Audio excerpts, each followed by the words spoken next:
Hey y'all, it's Cousin Rosie, and in this video, I'm going to show you how I make my slow cooker pozole. So we're going to start off at my countertop. These are the chili pots that I will be using. I'll also be using pig's feet for this recipe. If you're not a pig's feet fan, on my blog, iheartrecipes.com, I'll have some substitutions for you. Another ingredient is pork shoulder. I'm using bone in, and we have lots of garlic and onion.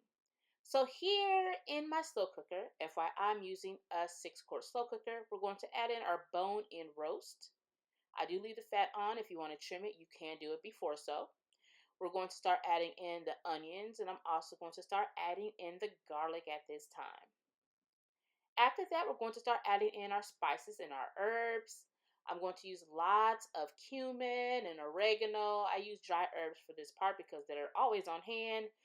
I sprinkled it in, and that looked like a large eyelash, y'all. I kid you not, it is a stem for one of the herbs that I'm using. And now we're just going to add in the pig's feet, okay? So again, the exact measurements will be on my blog, iheartrecipes.com, and if you want some substitutions, I'll have recommendations there. I'm going to start sprinkling in my rosemary seasoning salt, and of course, I'm going to tell you this is the best seasoning salt. It is my brand. If you have not checked it out, go ahead and do so. We're just going to sprinkle some more of that seasoning salt in there, and then we'll move to our next ingredient, which is the chicken flavor bouillon, okay? So sprinkle that in as well. So once we're done adding in our spices and salts and all that other good stuff, we're going to start pouring in some regular water. You don't need broth because it's going to form its own broth. We're just going to add in water, okay? So pour that in at this time. Then we're going to set our slow cooker on low and let it cook for 8 hours. Go ahead and place the lid on your slow cooker and just let it cook. So while it's cooking, we're going to mess around with our chili pods. And what you need to do is just cut them open and remove all the seeds just like so. If you have sensitive skin like I do, I really should be using some gloves, but I didn't. You know me, I'm a rebel. But make sure you're wearing gloves, y'all. So remove all the seeds, throw out the seeds, and then we're going to boil the chilies, okay?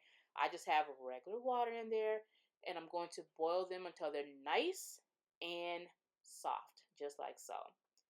Once they are, I'm going to remove the chilies from this pot, and I'm actually going to reserve some of that water, and we're going to just blend it all up until it's nice and smooth. Again, get all of those seeds out, y'all, okay? Blend it until it's nice and smooth, just like this. And now we're ready for our next step.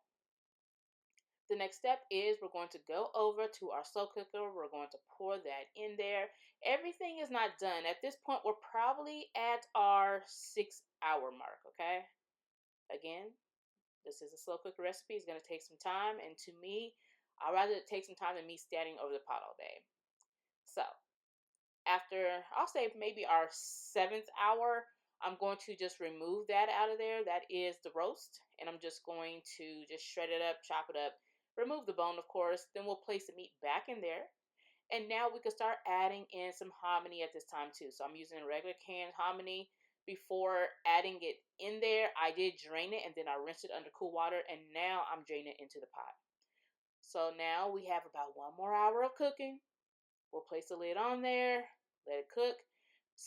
Go ahead and skim all that fat off on top, okay? If you don't want to, you don't have to. And once done, I just serve it up in a bowl with some jalapeno peppers, cabbage, lime, onion. Sometimes I sprinkle some more oregano, and that is it.